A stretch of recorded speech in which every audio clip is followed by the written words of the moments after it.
Hello everyone. देखिएगा अपन ने last class में जो है वो दो कोलिगेटिव प्रॉपर्टी और पढ़ ली थी, elevation in boiling point and depression in freezing point, और इससे रिलेटेड अपन ने न्यूमेरिकल की भी बात कर ली थी। आज लास्ट कोलिगेटिव प्रॉपर्टी की बात करते हैं, ऑस्मोटिक प्रेशर। ठीक है, आज लास्ट कोलिगेटिव प्रॉपर्टी की बात करते हैं, ऑस्मोटिक प्रेशर। चलिए देखिएगा क्या होता है ऑस्मोटिक प्रेशर वगैरह।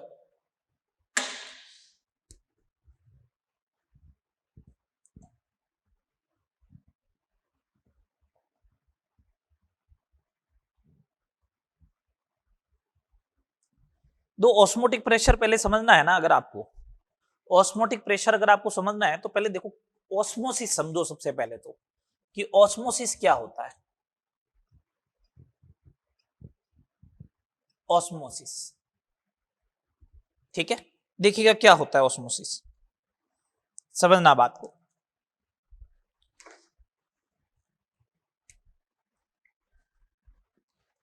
अगर जैसे सपोज करो ये इस टाइप से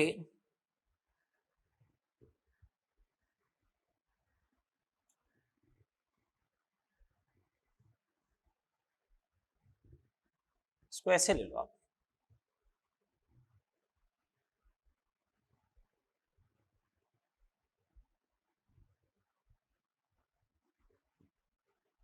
ये इधर सपोज कीजिएगा प्योर सॉल्वेंट है और इधर जो है वो सॉल्यूशन है, ठीक है। और इन दोनों को मैंने सेपरेट किया किसके थ्रू, एक मेम्ब्रेन लगा हुआ है, एक मेम्ब्रेन लगा हुआ है जिसका नाम है SPM, semi permeable membrane. Semi permeable membrane लगा हुआ है। सेमी का मतलब वैसे भी आपको मालूम है हाफ होता है, मतलब दो कंपोनेंट होते हैं सॉल्यूशन के, सॉल्यूट और सॉल्वेंट, उसमें से ये हाफ को पास होने देगा, इसलिए नाम इसका सेमी है, ठीक है। It allow to passes only solvent molecules, किसको पास होने देता है, ओनली फॉर सॉल्वेंट मॉलिक्यूल को ही पास होने देगा। It allow to passes only solvent molecule, not solute molecule, solute molecule को पास नहीं होने देगा। फर्स्ट बनी हुई किससे होती है, सेलुलोज एसीटेट, एसीटेट या फिर copper ferrocyanide Cu2FeCN whole 6, copper ferrocyanide, इससे बनी हुई होती है ये, ठीक है बात। या तो कॉपर फेरोसाइनाइड की बनी हुई होगी या सेलुलोज एसीटेट की बनी हुई होती है। और इसका फंक्शन क्या है, ये अपने में से किसको पास होने देती है, ओनली सॉल्वेंट मॉलिक्यूल्स को ही पास होने देती है, ठीक है बात। अब समझना बात को, अब समझो बात को इधर। अगर मैंने प्योर सॉल्वेंट और सॉल्यूशन को अगर सेपरेट किया एसपीएम के थ्रू तो सॉल्वेंट मॉलिक्यूल पास होगा, ठीक है, सॉल्वेंट मॉलिक्यूल फ्लो करेगा।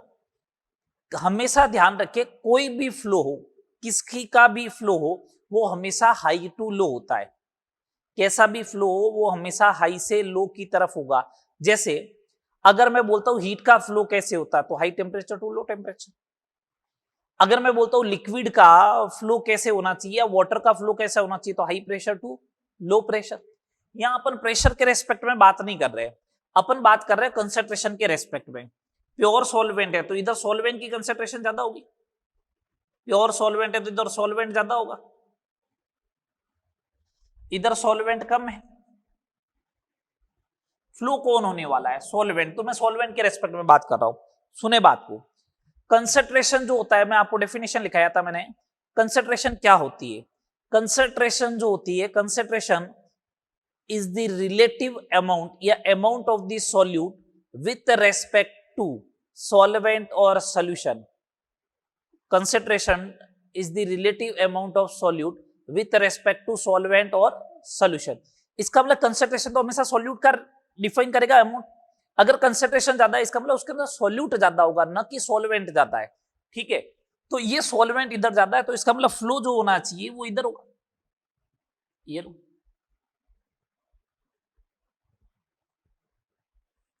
अपना आप हुआ ना, आपने तो कुछ नहीं किया, अपना फ्लो होता है उसे बोलते हैं स्पॉन्टेनियस फ्लो। कौन सा फ्लो बोलेंगे?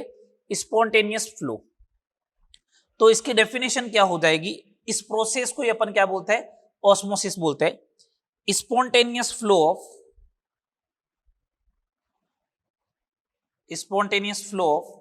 सॉल्वेंट पार्टिकल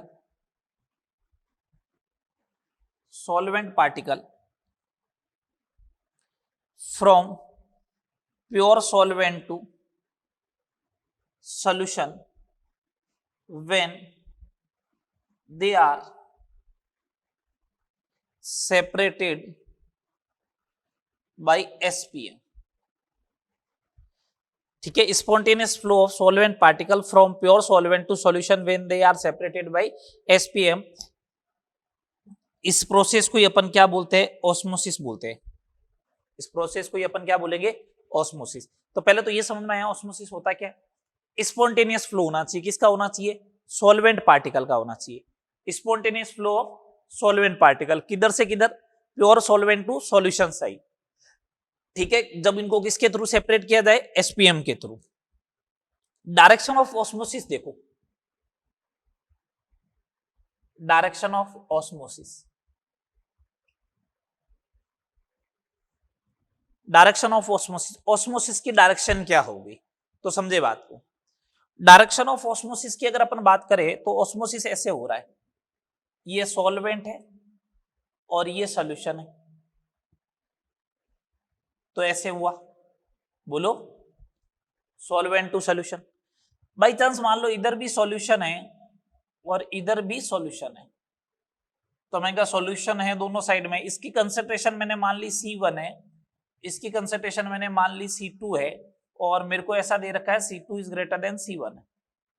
सुनना बात को ढंग से, C2 is greater then C1 है, इसका मतलब कंसेंट्रेशन डिफाइन होती है विथ रेस्पेक्ट टू सॉल्यूट, तो इसका मतलब सॉल्यूट का अमाउंट इधर ज्यादा है।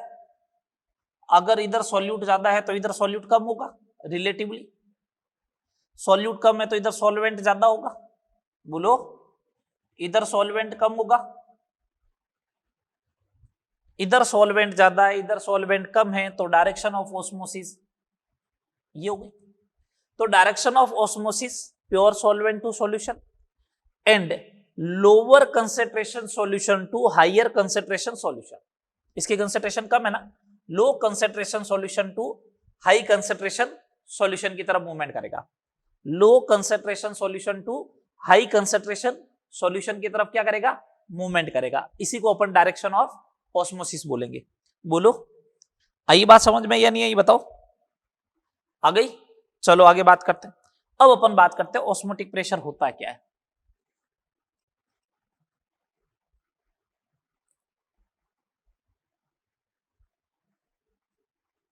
अब अपन बात करेंगे ऑस्मोटिक प्रेशर क्या होता है। ऑस्मोसिस समझ में आया? मैं तो सिंपल सा बोलूंगा, the pressure develop due to osmosis, the pressure develop due to osmosis is known as osmotic pressure, the pressure develop due to osmosis is known as osmotic pressure. दो कैसे आएगा, कैसे डेवलप करवाया जाए, समझे बात को।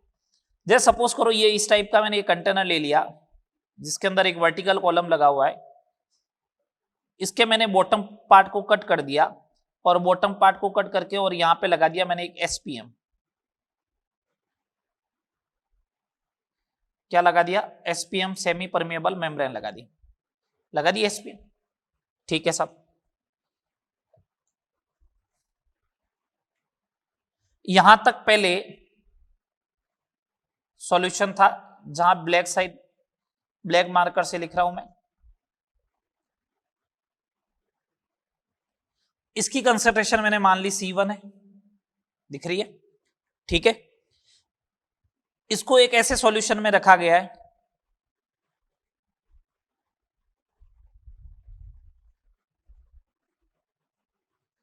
जिसकी कंसेंट्रेशन C2 है, दिख रही है C2। ठीक है, ये क्या है? SPM। दो डिफरेंट कंसेंट्रेशन के सॉल्यूशन है जिनको अपन ने किसके थ्रू सेपरेटेड किया है? एसपीएम के थ्रू सेपरेटेड किया है। मैं ये एज्यूम करके चल रहा हूं, मैं ये एज्यूम कर रहा हूं C2 is greater then C1, ये एज्यूमशन। अगर ऐसा एज्यूमशन हुआ तो इसका मतलब वाटर का मॉलिक्यूल्स इधर से इधर जाएगा, सॉल्वेंट पार्टिकल इधर से इधर जाएगा, बोलो, ये सॉल्वेंट पार्टिकल इधर से इधर चला गया, ठीक है बात, सॉल्वेंट पार्टिकल इधर से इधर चला जाएगा, इधर से इधर चला जाएगा, ठीक है बात, सुनना बात को। अगर सॉल्वेंट पार्टिकल इधर जाएगा तो इस कंटेनर में इस वर्टिकल कॉलम की हाइट इंक्रीज होकर यहां तक पहुंच जाएगी,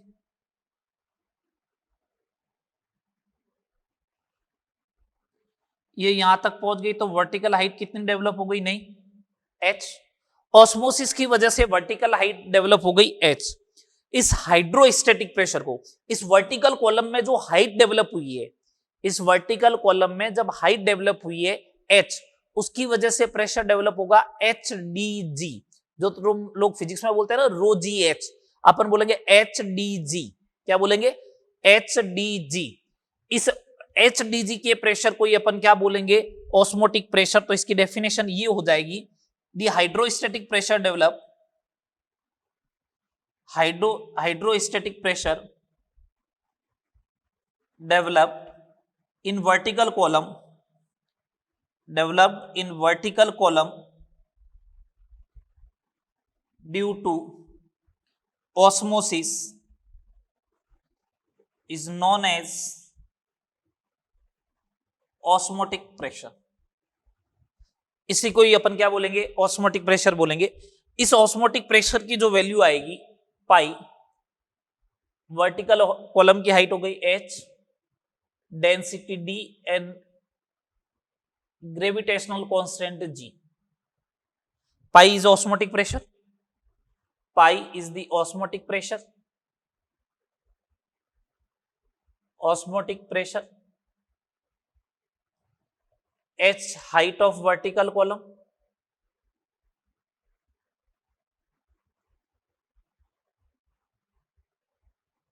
d is the density and g is gravitational constant।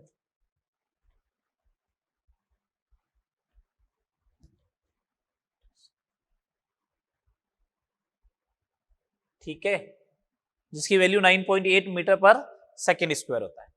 एक तो ये बात हो गई फर्स्ट नंबर कि the hydrostatic pressure develop due to osmosis in vertical column is known as osmosis. एक तो ये आ जाएगा, ठीक है। अब वर्टिकल कॉलम की मेरे को हाइट कभी अगर ऐसा एक्सपेरिमेंट नहीं दे रखा हो और वर्टिकल कॉलम की हाइट अगर मेजरमेंट नहीं की गई हो, डेंसिटी नहीं हो, तो फिर तो ये फॉर्मूला लगा ही नहीं सकते हो। एक दूसरा थिंकिंग सोचिएगा,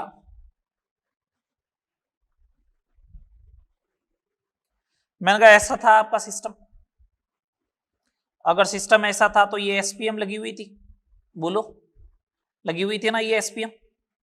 अगर ये एसपीएम लगी हुई है, यहां पे अपने पास क्या था, सॉल्यूशन था, यहां पे क्या था, प्योर सॉल्वेंट था, तो ऑस्मोसिस होगा तो ऐसे होगा, सॉल्वेंट टू सॉल्यूशन। सुनना बात को, ये सॉल्वेंट टू सॉल्यूशन अगर ऑस्मोसिस हो रहा है,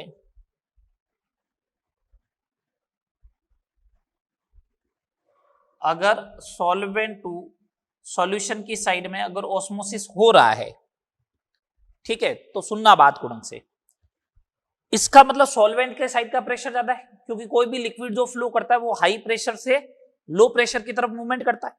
तो इसका मतलब ये हुआ इस साइड का प्रेशर ज्यादा है, इस साइड का प्रेशर कम है। मान लो इस साइड का प्रेशर 5 atm है, इस साइड का 3 atm है, यही तो बात हुई।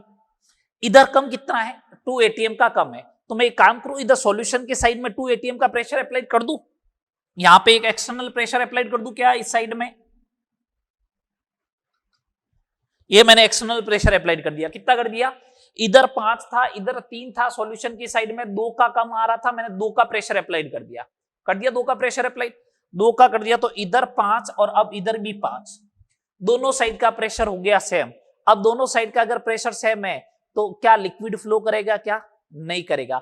अगर सॉल्वेंट फ्लो नहीं कर रहा है, अगर सॉल्वेंट फ्लो नहीं कर रहा है, इसका मतलब तो ये बात होगी, अगर सॉल्वेंट फ्लो नहीं कर रहा है इसका मतलब तो ये हो गया कि ऑस्मोसिस होगा ही नहीं। तो मैं ऐसा बोल सकता हूं इसकी डेफिनेशन में, the pressure, the external pressure, the external pressure applied on solution side to just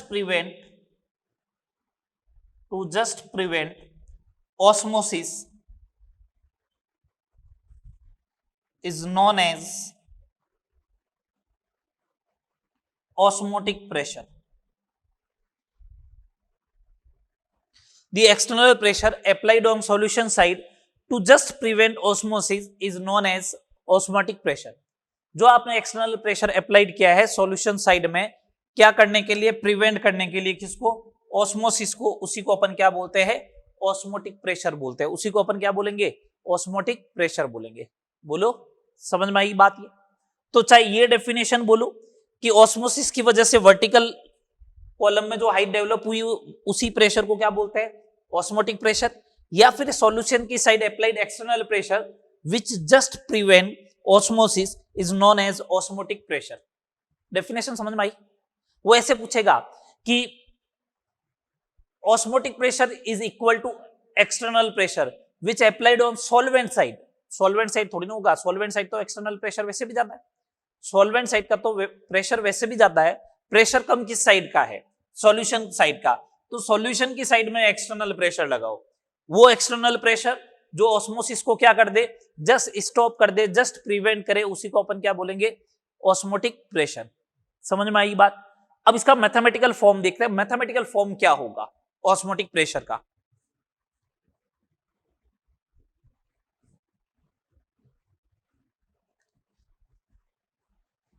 इसका मैथमेटिकल फॉर्म देखिएगा।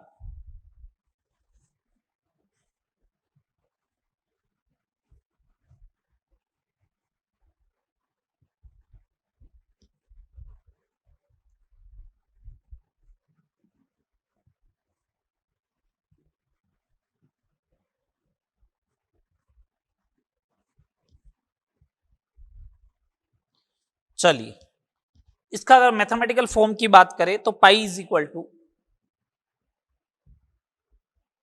CST होगा। इसे वांट ऑफ इक्वेशन भी कहते हैं, वांट ऑफ इक्वेशन भी कहते हैं। Pi is equal to CST।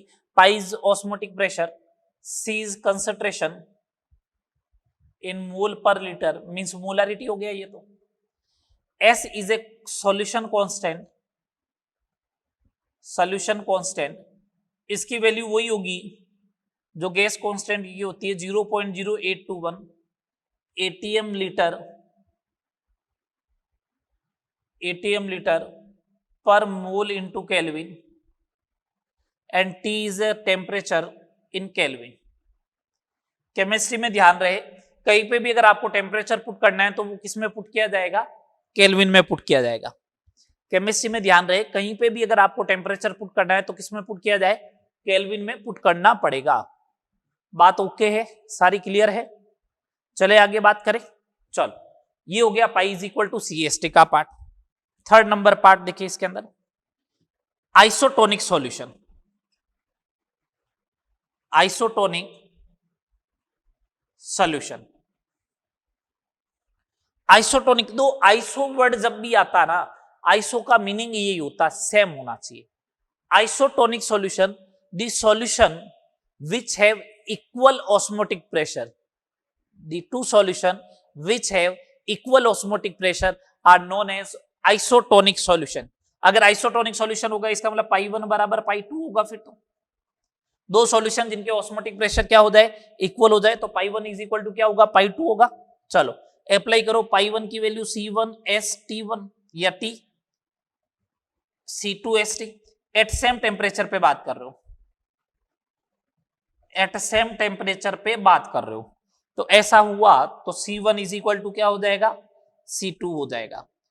अगर किसी का ऑस्मोटिक प्रेशर सेम है, आइसोटोनिक सॉल्यूशन है, तो इसका मतलब उसकी कंसंट्रेशन भी क्या होनी चाहिए? सेम होनी चाहिए। अगर कोई आइसोटोनिक सॉल्यूशन है तो उनकी कंसंट्रेशन भी क्या होनी चाहिए? सेम होनी चाहिए। करूं बात आगे? चले आगे। अच्छा, आइसोटोनिक के साथ साथ दो वर्ड और आते हैं, उनको भी दिमाग में सेट रखना है अपन को। एक तो आता है हाइपरटोनिक और एक आता है हाइपोटोनिक।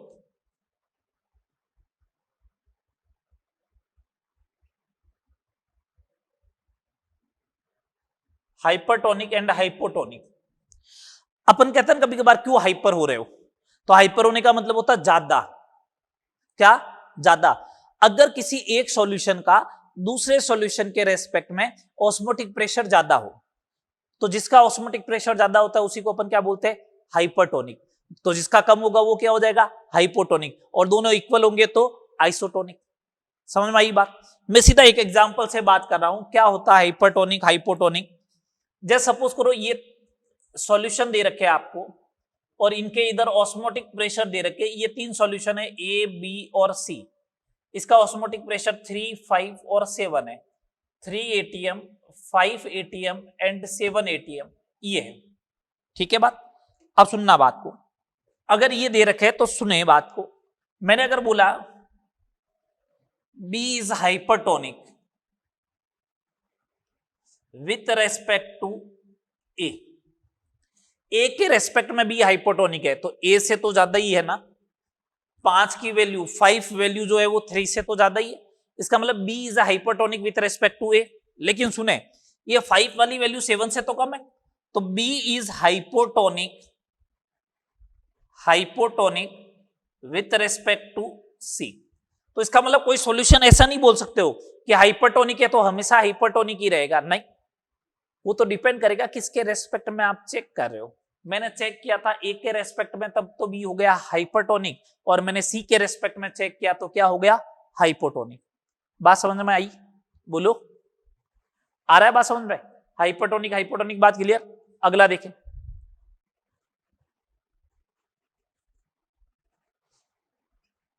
Reverse osmosis.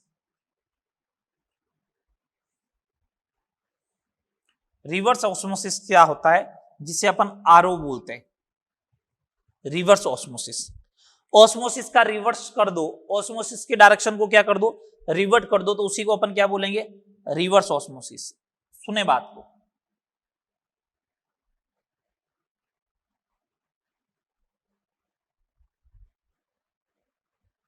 ये है, ये एसपीएम है, ये प्योर सॉल्वेंट है, और ये सॉल्यूशन साइड है। मैंने अभी आपको समझाया था, कि इस साइड का प्रेशर 5 होता है, इस साइड का प्रेशर 3 होता है। आप 2 का प्रेशर सॉल्यूशन की साइड अप्लाई करोगे तो इधर का भी 5 हो जाएगा, इधर का भी 5 हो जाएगा, दोनों साइड का प्रेशर हो गया इक्वल। दोनों साइड का प्रेशर इक्वल हुआ तो ऑस्मोसिस नहीं हुआ। मैंने इस बार क्या किया, इसका मतलब 2 ऑस्मोटिक प्रेशर इज 2 जो आप इस साइड अप्लाई कर रहे हो। मैंने यहां पे क्या किया, P एक्सटर्नल अप्लाइड किया, 2 से ज्यादा मींस पाई से ज्यादा, 2 से ज्यादा इसका मतलब पाई से ज्यादा। तो अगर मैंने ऑस्मोटिक प्रेशर अप्लाइड किया है, मतलब सॉरी एक्सटर्नल प्रेशर अप्लाइड किया है, वो ऑस्मोटिक प्रेशर से भी ज्यादा है, तो इसका मतलब इस साइड का प्रेशर ज्यादा हो गया, इस बार सॉल्यूशन साइड, सॉल्वेंट साइड का कम है। तो इसका मतलब वाटर के मॉलिक्यूल या फिर सॉल्वेंट पार्टिकल जो फ्लो करेगा वो ऐसा करेगा, ये सॉल्वेंट फ्लो कर रहा है तो सॉल्वेंट फ्लो करेगा सॉल्यूशन टू प्योर सॉल्वेंट। इसी को अपन क्या बोलते हैं, रिवर्स ऑस्मोसिस। तो इसकी डेफिनेशन ऐसा बोल सकता हूं, when external pressure applied on solution side, when external pressure applied on solution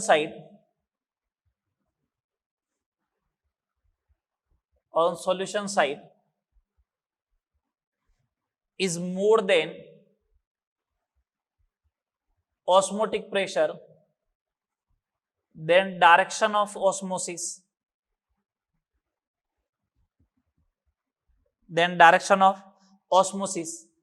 is reverse,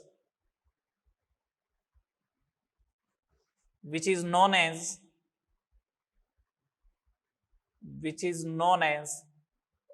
reverse osmosis. इसी को अपन क्या बोलेंगे, रिवर्स ऑस्मोसिस बोलेंगे। ठीक है, डायरेक्शन क्या हो जाएगी, रिवर्ट। इसका यूज क्या है,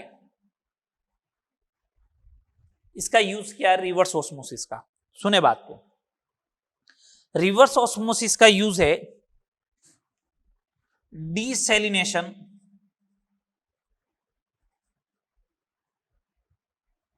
of sea water. Desalination of sea water. जो सी वाटर होता है, समुद्र का जल होता है, मतलब जो सॉल्टी वाटर होता है, उसमें से क्या करना, सॉल्ट बाहर निकालना, डिसैलिनेशन ऑफ सी वाटर। कैसे, ये इस साइड में जो है वो कौन सा है, सॉल्यूशन है, सॉल्टी वाटर है, सी वाटर है। इस साइड में मैं थोड़ा सा प्योर सॉल्वेंट रखता हूं, ठीक है। तो इस साइड सॉल्वेंट का प्रेशर ज्यादा होगा, इस साइड का प्रेशर कम होगा। मैं क्या करूंगा, सुनना बात को, एक्सटर्नल प्रेशर अप्लाइड करूंगा। किससे ज्यादा होना चाहिए, ऑस्मोटिक प्रेशर से ज्यादा होना चाहिए। ऑस्मोटिक प्रेशर से ज्यादा होगा तो इसका मतलब प्योर सॉल्वेंट इधर से इधर फ्लो करेगा। सॉल्वेंट कौन होगा, वाटर का मॉलिक्यूल। सॉल्यूट कौन होगा, NaCl, CaCl2 या फिर कोई भी सॉल्ट हो सकता है। तो सॉल्वेंट इधर फ्लो कर जाएगा, पीछे क्या बच जाएगा, सॉल्ट बच जाएगा, जो क्या रह जाएगा, डिपोजिट। प्योर वाटर इधर आ गया, जिसे आप यूटिलाइज कर सकते हो ड्रिंकिंग वगैरह के लिए। काफी कंट्रीज में जहां पे ये प्रॉब्लम चल रही है कि ड्रिंकिंग वाटर अवेलेबल नहीं है, ठीक है ना, जहां ओनली फॉर सॉल्टी वाटर है, वहां पे रिवर्स ऑस्मोसिस के जो है वो प्लांट लगाए जाते हैं बड़े बड़े, और इस प्रोसेस का यूज करके जो वाटर को जो है वो ड्रिंकिंग के यूज के लिए बनाया जाता है। तो यूज समझ में आ गया, डिसैलिनेशन ऑफ सी वाटर। हाँ, एक ये ऑस्मोटिक प्रेशर का ध्यान रखें आप, इसका यूज कहां पे किया जाता है, कोलिगेटिव प्रॉपर्टी है, तो कोलिगेटिव प्रॉपर्टी का यूज कहां पे किया जाता है, बेसिकली बताओ। अगर कोलिगेटिव प्रॉपर्टी है तो उसका यूज कहां पे किया जाएगा, बताओ। कोलिगेटिव प्रॉपर्टी है तो उसका यूज किया जाएगा to determine the molecular weight of solute. अगर molecular weight of solute calculate करना है तो देखो कौन से मॉलिक्यूल का करेंगे अपन, osmotic pressure, osmotic pressure is used to determine the molecular weight या the molecular mass of macromolecule, polymer हो गया, ठीक है, प्रोटीन हो गया, इनमें यूज किया जाएगा। तो अगर आपसे पूछे कोई मैक्रोमोलिक्यूल है, प्रोटीन है, पॉलीमर है, अगर उसका मॉलिक्यूलर वेट अगर आपको यूज करना है तो कौन सी कोलिगेटिव प्रॉपर्टी यूज में लोगे, तो उसका सीधा क्या लिखना है आपको, ऑस्मोटिक प्रेशर टिक करना है। क्यों करता है ऐसा, देखो अगर इनके मॉलिक्यूलर वेट ज्यादा होंगे ना तो स्पाई इज इक्वल टू CST को अगर आप ओपन करोगे तो नंबर ऑफ मोल में आएगा मास अपॉन मॉलिक्यूलर वेट। अगर मॉलिक्यूलर वेट हाई होगा तो ऑस्मोटिक प्रेशर कम होने के चांसेस। ऑस्मोटिक प्रेशर कितना भी कम होगा ना तो उसका मेजरमेंट करना आसान है। बाई चांस मान लो ऑस्मोटिक प्रेशर 0.01 ATM आ गया, तो 0.01 ATM की वैल्यू मालूम है कितनी होती है, 0.01 ATM की वैल्यू होती है 7.6 mm। मेजरमेंट बहुत आसानी से हो जाएगा। यही अगर टेम्परेचर का मेजरमेंट करते हैं आप डेल्टा टीबी, तो मॉलिक्यूलर वेट हाई होता तो डेल्टा टीबी की वैल्यू बहुत कम हो जाती। अगर बहुत कम हो जाती तो इतना कम टेम्परेचर मेजरमेंट करना पॉसिबल नहीं अपने पास। इसलिए अपन जनरली किसका यूज करते हैं, मैक्रो मॉलिक्यूल जब भी होते हैं तो उनका मॉलिक्यूलर वेट डिटरमाइन करने के लिए कौन से मेथड का यूज करेंगे, ऑस्मोटिक प्रेशर मेथड का यूज करेंगे। बात आ गई समझ में। ये सारी बात हो गई ऑस्मोटिक प्रेशर से रिलेटेड। क्या क्या बताया मैंने आपको, ऑस्मोसिस क्या होता है, सेमी परमेबल मेम्ब्रेन क्या होती है, ठीक है। तो मैं जैसे बोल रहा हूं तो आपके दिमाग में आना चाहिए कि ऑस्मोसिस का मतलब होता है spontaneous flow of solvent particle, किधर, सॉल्वेंट टू सॉल्यूशन, या फिर low concentration solution to higher concentration solution. First semi permeable membrane, तो दिमाग में आना चाहिए कि ये स्पेशल टाइप की मेम्ब्रेन है जो किसको पास होने देती है, ओनली फॉर सॉल्वेंट पार्टिकल्स को। किसकी बनी हुई होती है, सेलुलोज एसीटेट या कॉपर फेरोसाइनेट की। थर्ड नंबर पॉइंट दिमाग में आना चाहिए। अच्छा, ऑस्मोटिक प्रेशर होता क्या है, वर्टिकल कॉलम में जो हाइट डेवलप होती है ऑस्मोसिस की वजह से, उसी को अपन क्या बोलेंगे, ऑस्मोटिक प्रेशर। या फिर सॉल्यूशन की साइड में एक्सटर्नल प्रेशर अप्लाइड किया जाए जो ऑस्मोसिस को क्या करता है, जस्ट स्टॉप करता है, उसी को अपन क्या बोलेंगे, ऑस्मोटिक प्रेशर। फॉर्मूला क्या होगा, pi is equal to CST। चलो ये हो गया। आइसोटोनिक का मतलब क्या, जिसका पाई 1 बराबर पाई 2। हाइपरटोनिक, हाइपोटोनिक जिसका ऑस्मोटिक प्रेशर ज्यादा, हाइपरटोनिक जिसका कम, हाइपोटोनिक, ठीक है। और रिवर्स ऑस्मोसिस, ऑस्मोसिस की डायरेक्शन रिवर्ट हो जाती है कब, जब आप सॉल्यूशन की साइड में एक्सटर्नल प्रेशर ऑस्मोटिक प्रेशर से ज्यादा अप्लाइड करो, ठीक है। और यूज समझ में आ गया रिवर्स ऑस्मोसिस का। और इस कोलिगेटिव प्रॉपर्टी का यूज टू डिटरमाइन या to calculate the molecular weight of macro molecule, to determine the molecular mass of macro molecule. बात सारी क्लियर। चले अब इससे रिलेटेड क्वेश्चन देखे अपन। आओ इससे रिलेटेड न्यूमेरिकल्स की बात करते हैं, क्वेश्चंस की बात करते हैं।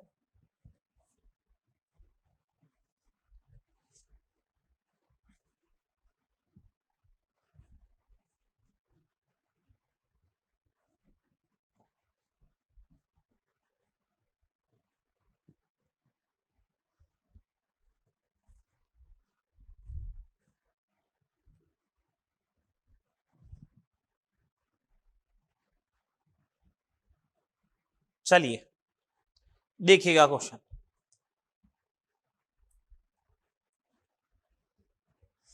सबसे पहला क्वेश्चन देखें। पहला क्वेश्चन क्या बता रहा हूं, अगर जैसे आपको ये दे रखा है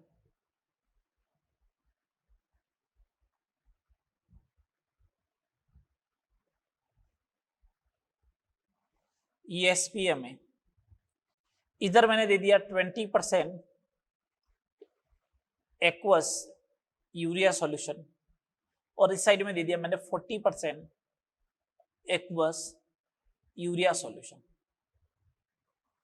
ठीक है। और मैंने पूछा ये साइड अगर x है ये साइड y है, डायरेक्शन ऑफ ऑस्मोसिस क्या होगा। बिल्कुल सिंपल से क्वेश्चन है जो आपके फंडे क्लियर करता जाएगा, थियोरेटिकल पार्ट को भी क्लियर करता जाएगा। डायरेक्शन ऑफ ऑस्मोसिस क्या होगा आपसे ये पूछा गया। डायरेक्शन ऑफ ऑस्मोसिस हमेशा होती है low concentration solution to high concentration solution. बोलो लो कंसंट्रेशन इस साइड में, हाई कंसंट्रेशन इस साइड में, इसका मतलब x टू y। सिंपल सा क्वेश्चन हो गया, ठीक है। सेकंड नंबर,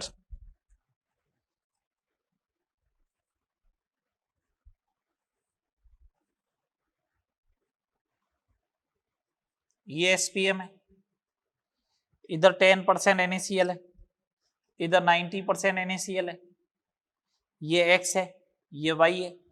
अपन से ये पूछा गया डायरेक्शन ऑफ रिवर्स ऑस्मोसिस क्या होगा। डायरेक्शन ऑफ रिवर्स ऑस्मोसिस क्या होगा, तो आप तो ये बोलो ना कि ऑस्मोसिस की डायरेक्शन क्या होगी। जो ऑस्मोसिस की डायरेक्शन आएगी उसका रिवर्ट कर देना, वो डायरेक्शन ऑफ रिवर्स ऑस्मोसिस हो जाएगा। जो ऑस्मोसिस की डायरेक्शन आएगी उसको रिवर्ट कर देना, वो डायरेक्शन ऑफ क्या हो जाएगी, रिवर्स ऑस्मोसिस। तो ऑस्मोसिस की डायरेक्शन चेक कर लो। ऑस्मोसिस की डायरेक्शन तो होगी किधर, लो कंसंट्रेशन टू हाई, तो x to y। Reverse osmosis की डायरेक्शन चाहिए तो इसका मतलब y टू x। एरो मैंने उल्टा कर दिया है, इसका मतलब y टू x हो जाएगा, ठीक है। चलो अगली बात करते हैं, थर्ड नंबर।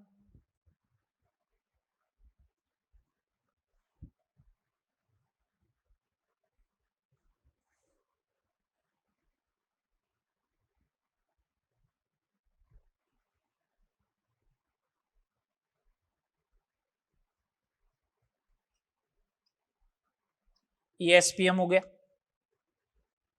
इस साइड में A एक्वस सॉल्यूशन है, इस साइड में B का एक्वस सॉल्यूशन है। A aqueous solution and B aqueous solution, A का एक्वस सॉल्यूशन है, इधर B का एक्वस सॉल्यूशन है, ठीक है। ये X साइड है, ये Y साइड है। मैंने कहा A+2B अगर मिलता है और रिएक्शन करता है तो AB2 रेड कलर कंपाउंड है, red colour will be appear.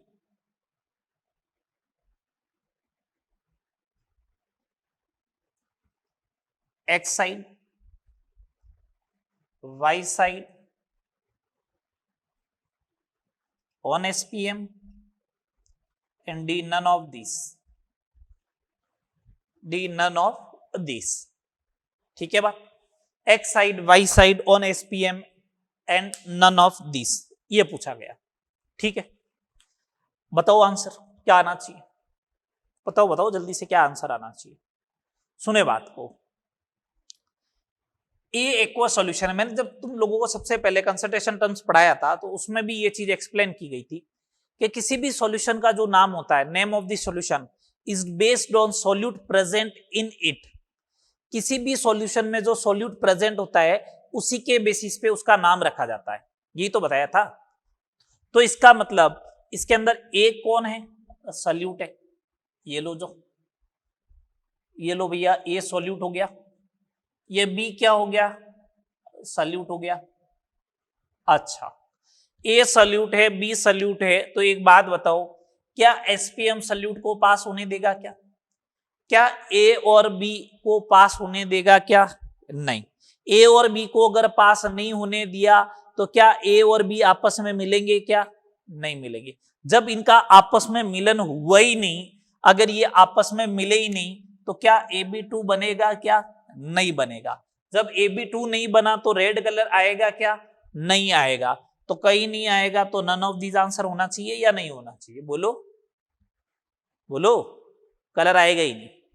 ठीक है, ए सॉल्यूट है, बी सॉल्यूट है, एसपीएम सॉल्वेंट को पास होने देता है, तो ना तो ए इधर जाएगा ना बी इधर आएगा। जब ये दोनों कभी क्रॉस हुए ही नहीं, तो आपस में मिले ही नहीं, आपस में मिले ही नहीं, तो AB2 बना ही नहीं, AB2 बना ही नहीं, तो रेड कलर आएगा ही नहीं, रेड कलर नहीं आएगा, इसका मतलब आंसर क्या होगा? None of this. ठीक है बात, चलो आगे बात करते हैं। नेक्स्ट प्रॉब्लम समझ में आया ना? ये तो बिल्कुल थ्योरेटिकल बेसिक क्वेश्चन है। Next question number 4, calculate the osmotic pressure, calculate the osmotic pressure of decimolar urea solution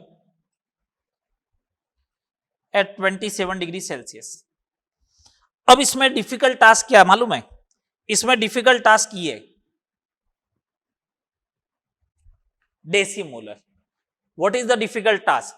डेसीमोलर। अगर इसकी मीनिंग नहीं आती है तो कैलकुलेट कर ही नहीं पाओगे। फॉर्मूला मेरे को मालूम है, ऑस्मोटिक प्रेशर का फॉर्मूला क्या होता है? Pi is equal to CST। C मालूम चल गया 1/10 है, एस की वैल्यू को 1/12 ले लिया करो, जैसा अपन गैस स्टेट में लेता है, और टेम्परेचर 300 केल्विन, ये कितना हो जाएगा? 25 डिवाइड बाई 10 2.5 ATM। बोलो, कर लोगे इस टाइप से? चलो नेक्स्ट प्रॉब्लम देखें, क्वेश्चन नंबर 5। क्वेश्चन नंबर 5 ये है, osmotic pressure of solution at 0 degree Celsius is 4 ATM, then osmotic pressure of solution at 273 degree Celsius. Same solution की बात हो रही है, तो ऑस्मोटिक प्रेशर जो होता है वो CST के इक्वल होता है। सेम सॉल्यूशन है तो pi is directly proportional to T होगा। Pi 1 upon pi 2 is equal to T1 divide by T2 होगा। बोलो, T1 डिवाइड बाई T2 होगा, तो पाई पहले था 4, अब कैलकुलेट करना है पाई 2। टेम्परेचर पहले हमेशा केल्विन में पुट करना है 273, अब हो गया 546, तो pi 2 is equal to 8 ATM। 8 ATM आ जाएगा। बात आ रही समझ में? क्या नहीं आई? बोलो। ठीक है, नेक्स्ट प्रॉब्लम देखे, नेक्स्ट प्रॉब्लम लिखे,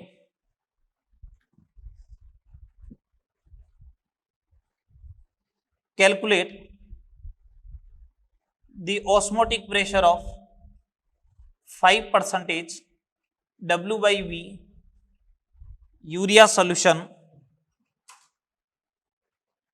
at 27 डिग्री सेल्सियस। अब देखना बात को, 5% W/V यूरिया सोल्यूशन दे रखा है, मेरे को पाई कैलकुलेट करना है ना, तो चाहिएगा CST। C is what is C? C means molarity, C is the molarity. एक बात बताओ, मैंने तुम लोगों को एक चीज बताई थी कि मोलारिटी या C जो होता है वो 10% W/W into density upon molecular weight of solute होता है। बताया था या नहीं बताया था? बताओ। मैंने कहा था याद रखना इंपॉर्टेंट रिलेशन। सिमिलर वे में मैंने एक रिलेशन ये भी बताया था, %W/V is equal to %W/W into density.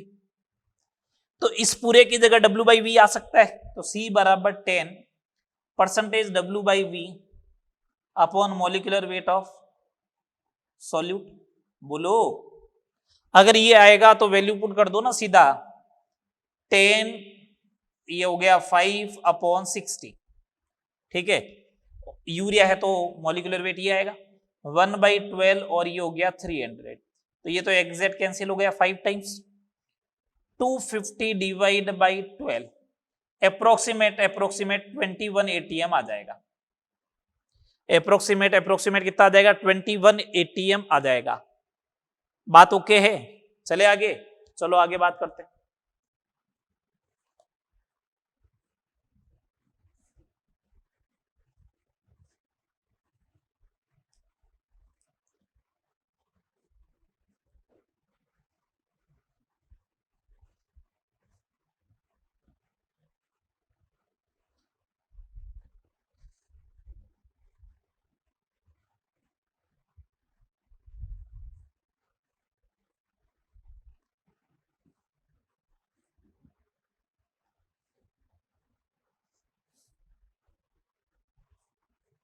देखिएगा नेक्स्ट प्रॉब्लम, 3%। अब परसेंटेज नहीं लिखे तो भी आपको अंडरस्टूड रहे, W/V दे रखा है। 3% aqua solution of X is isotonic with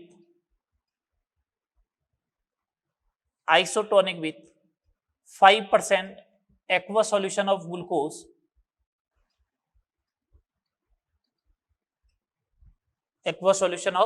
glucose calculate molecular weight of x का क्या कैलकुलेट करना है आपको? मॉलिक्यूलर वेट कैलकुलेट करना है x का। चलो कैसे करोगे?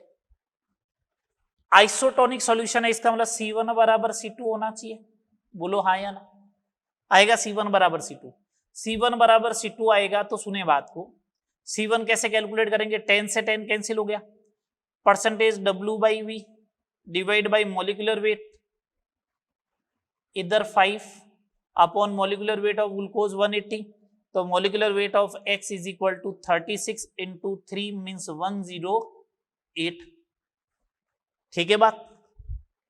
कर लोगे इस टाइप से? लिखो नेक्स्ट प्रॉब्लम, एक और लिख लो। इधर मेरे को दे रखा है ग्लूकोज सॉल्यूशन जिसका ऑस्मोटिक प्रेशर 1.5 ATM है और वॉल्यूम V1 दे रखा है 2 लीटर। इसको मिक्स किया है मैंने, इधर भी ग्लूकोज सॉल्यूशन ही है, इसको मिक्स किया, π2 is equal to 2.5 ATM and V2 is equal to 1 litre, ये दे रखा है। मेरे को बोला दोनों को मिक्स किया तो पाई रिजल्टेड बताओ कितना आएगा, पाई रिजल्टेड कितना आएगा बताओ, है ना? कैसे करना है? दो पाई रिजल्टेड कैलकुलेट करना है ना, तो मेरे को पास तो एक ही फॉर्मूला है, pi resulted is equal to number of moles of resulted upon volume resulted into ST, यही फॉर्मूला। मैंने कहा देखो पाई इज इक्वल टू होता है N/V ST, तो N इज इक्वल टू हो जाएगा πV अपॉन ST। तो सुने बात को, पहले वाले से मोल क्या आएंगे? π1 V1 अपॉन ST, दूसरे वाले से क्या आएगा? π2 V2 अपॉन ST। ये तो number of moles of resulted आ गया, multiply by ST divide by V1 plus V2, ST से ST हो गया cancel, pi resulted is equal to बन गया π1 V1 plus π2 V2 upon V1 plus V2। बोलो भैया ये आएगा तो π1 की वैल्यू पुट कर दो, 1.5 into 2 plus 2.5 into 1 divide by 2 plus 1, कितना हो गया बोलो? 5.5 डिवाइड बाई 3, लगभग जो आएगा वो 1.83 ATM के आसपास आ जाएगा, 1.83 ATM आ जाएगा। बात क्लियर है सारी? बोलो। देखो 8 क्वेश्चन मैंने इससे रिलेटेड भी करवा दिए। चले अब आगे, चलो ये क्वालिटेटिव प्रॉपर्टी आपकी कंप्लीट हुई। तो क्वालिटेटिव प्रॉपर्टी के जस्ट बाद में अपन ने टॉपिक लिखा था एबनॉर्मल क्वालिटेटिव प्रॉपर्टी। क्या लिखा था? एबनॉर्मल क्वालिटेटिव प्रॉपर्टी होता क्या है पहले वो देख लेते हैं, फिर आगे बात करते हैं।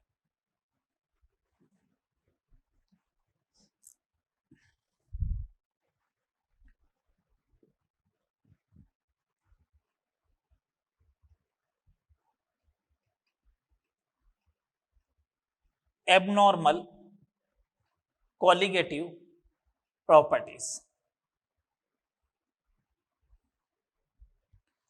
दो सुनने बात को ढंग से, कोलिगेटिव प्रॉपर्टी जो होती है वो किसके ऊपर डिपेंड करती है? Number of moles of solute के ऊपर। किसके ऊपर डिपेंड करेगी? Number of moles of solute के ऊपर डिपेंड करेगी। सुनना बात को, अगर जैसे मैंने एक मोल लिया, इसका मतलब that's theoretical value, 1 mole is the theoretical value. तो मेरे अकॉर्डिंग क्या आना चाहिए? मैंने कहा देखो 1 मोल लिया है ना, 1 लीटर में लिया, तो मेरे अकॉर्डिंग ऑस्मोटिक प्रेशर क्या आना चाहिए? Pi is equal to C X T. तो मैंने कहा 1 मोल वैल्यू पुट कर दो, आर की वैल्यू लिख दो 1/12 या एस की वैल्यू लिख दो 1/12, टेम्परेचर ले लिया मैंने 300 केल्विन, तो मैंने कहा 25 atm आएगा फॉर्मूले के अकॉर्डिंग। तो मैंने कहा ठीक। अब ऑस्मोटिक प्रेशर है ना, तो वो तो मेजरमेंट किया जाएगा, तो मैंने उसको मेजरमेंट किया। Measurement is the experimental value, measurement is the experimental value, and मैंने फॉर्मूले से कैलकुलेटेड किया, दैट्स इज कैलकुलेटेड वैल्यू और थ्योरेटिकल वैल्यू। ओके, अब सुने बात को, तो मैंने कहा मेरे अकॉर्डिंग तो 25 atm आना चाहिए, उधर गया आ गया 50 atm। जैसे ही 50 atm आया दिमाग हुआ खराब, ऐसा कैसे हो गया? आना तो 25 atm चाहिए था, आ गया 50 atm कैसे? मैंने कहा देखो एस चेंज हो नहीं सकता है, कांस्टेंट है, टेम्परेचर टी चेंज हो नहीं सकता है, सही बात है, टेम्परेचर अभी भी वही चल रहा है 27 डिग्री सेल्सियस। तो मैंने कहा इसका मतलब कंसंट्रेशन चेंज हो गई। मैंने कहा वॉल्यूम तो अभी भी 1 लीटर है, इसका मतलब मोल चेंज हो गया। अच्छा मोल कैसे चेंज हो सकता है? मैंने कहा देखो मैंने 1 मोल लिया, हो सकता है अंदर जाने के बाद वो टूट गया हो। अच्छा, अगर अंदर जाने के बाद टूटा है तो मेरे को क्या मालूम टूटा है या नहीं टूटा है? वो तो एक्सपेरिमेंटल चीज हो गई ना। तो इसका मतलब जैसा मैंने सोचा वैसा आंसर नहीं आया ना। अगर जैसा मैं सोचता हूं वैसा आंसर आ जाता है, that's is normal colligative property, इसका मतलब नॉर्मल है। मैंने जैसा सोचा उसके जैसा आंसर नहीं आया और आंसर हो गया change, that's why that is called as abnormal colligative property. इसलिए उसको अपन क्या बोलेंगे? Abnormal colligative property. नॉर्मल नहीं आ रही, जैसा सोच रहे वैसा नहीं आ रही, तो एबनॉर्मल। इसका मतलब अगर number of moles of solute change होता है तो कोलिगेटिव प्रॉपर्टी चेंज होती है, और number of moles of solute change कब होता है? सॉल्यूशन में जाने के बाद। वो तो एक्सपेरिमेंटल चीज अपन को दिखता तो है नहीं। तो जब ऐसा होगा तो कोलिगेटिव प्रॉपर्टी की वैल्यू जो होगी वो थ्योरेटिकल या फिर कैलकुलेटेड से ज्यादा आएगी, उसी को अपन क्या बोलेंगे? Abnormal colligative property. तो एबनॉर्मल क्यों आएगा ये बात समझ में आ गई? एबनॉर्मल इसलिए आ जाता है कि अगर सॉल्यूशन में जाने के बाद number of moles of solute अगर चेंज हो जाता है तो उसकी वजह से क्या आएगा? कोलिगेटिव प्रॉपर्टी की वैल्यू चेंज हो जाएगी, उसी को अपन क्या बोलेंगे? एबनॉर्मल कोलिगेटिव प्रॉपर्टी बोलेंगे। रीजन समझ में आ गया एबनॉर्मल कोलिगेटिव प्रॉपर्टी का? एबनॉर्मल कोलिगेटिव प्रॉपर्टी जो होती है represented by want of factor iota. Want of factor iota किससे रिप्रेजेंट होता है? वांट ऑफ फैक्टर आयोटा से रिप्रेजेंट होता है। What is the iota? It is the ratio of colligative property experimental to colligative property, theoretical और calculated. ठीक है, ये रेशियो होगा। अब एक बात बताओ, कोलिगेटिव प्रॉपर्टी एक्सपेरिमेंटल मोल्स के ऊपर डिपेंड करती है ना, तो moles experimental to moles theoretical होना चाहिए फिर तो it is also ratio of moles experimental to mole theoretical. Okay, mole को अपन ऐसा लिख सकता है ना, मोल को तो अपन ऐसे लिख सकते हैं मास अपॉन मॉलिक्यूलर वेट। ठीक है, तो ये लो मास अपॉन मॉलिक्यूलर वेट, ये लीजिएगा साहब, ये लिख दिया मास अपॉन मॉलिक्यूलर वेट, ये लीजिएगा साहब, लिख दिया मैंने। अब एक बात बताओ, लॉ ऑफ मास कंजर्वेशन तो पढ़े हो ना? मास कंजर्वेशन तो रहेगा, ऐसा थोड़ी होगा मैंने 2 ग्राम लिया सॉल्यूशन में जाते ही 4 ग्राम हो जाएगा, ऐसा थोड़ी ना होगा। फिर तो law of mass conservation he fail होंगे ना। मास कांस्टेंट रहेगा, अगर मास कांस्टेंट रहेगा तो ये गया, ये गया, इसका मतलब मॉलिक्यूलर वेट ये क्या था? थ्योरेटिकल वाला चला जाएगा ऊपर, तो मैं इसको ऐसे लिख दूं क्या? बोलो, molecular weight theoretical to molecular weight calculated. बोलो भैया, sorry, molecular weight theoretical to molecular weight experimental आएगा ये। तो आयोटा हो गया colligative property experimental to colligative property theoretical, mole experimental to mole theoretical, molecular weight theoretical to molecular weight experimental. ठीक है बात? सुनना बात को। केस फर्स्ट, फॉर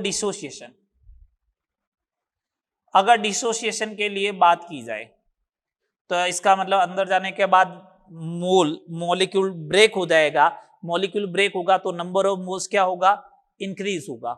इसका मतलब मोल्स एक्सपेरिमेंटल जो होगा वो ग्रेटर देन आएगा मोल्स थियोरेटिकल से। यही बात हुई, mole experimental is greater than mole theoretical. Experimental mole ज्यादा आ रहे हैं थियोरेटिकल मोल के कंपैरेटिव में।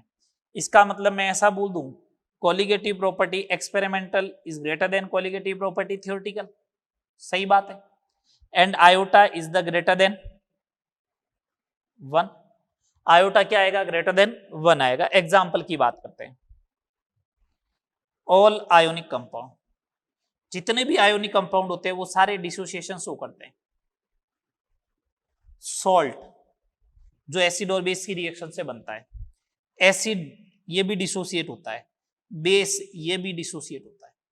ये सारे example all ionic compound, salt, acid and base, ये जितने भी होंगे ये डिसोसिएशन शो करेंगे, मींस आयोटा ग्रेटर देन 1 आएगा। आयोटा ग्रेटर देन 1 आएगा, कोलिगेटिव प्रॉपर्टी एक्सपेरिमेंटल ज्यादा आएगी कोलिगेटिव प्रॉपर्टी थियोरेटिकल से।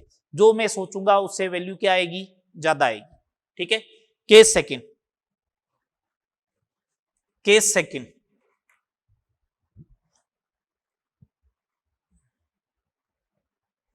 फॉर एसोसिएशन, एसोसिएशन के लिए बात करें। अगर एसोसिएशन के लिए अगर बात करेंगे तो उस कंडीशन में देखो क्या होगा। एसोसिएशन का मतलब दो मॉलिक्यूल्स अंदर जाने के बाद एक मॉलिक्यूल्स बन जाता है, एसोसिएट हो जाता है। इसका मतलब नंबर ऑफ मोल्स क्या हो जाएगा, कम हो जाएगा। तो सुने बात को, मोल्स एक्सपेरिमेंटल जो होगा अंदर जाने के बाद वो हो गया कम, मींस मोल्स थियोरेटिकल ज्यादा हुआ। फर्स्ट ऑफ थिंग, तो कोलिगेटिव प्रॉपर्टी एक्सपेरिमेंटल भी कम होगी, कोलिगेटिव प्रॉपर्टी थियोरेटिकल ज्यादा होगी। बोलो, तो आयोटा इज लेस देन क्या आएगा, 1 आएगा। आयोटा अगर लेस देन 1 आया, एग्जाम्पल कौन से होंगे, 2 ही एग्जाम्पल है, आपको ध्यान रखने हैं। अगर नींद में से उठा के भी पूछ लेना तो याद होने चाहिए। Acidic acid and benzoic acid in benzene, acidic acid and benzoic acid in benzene.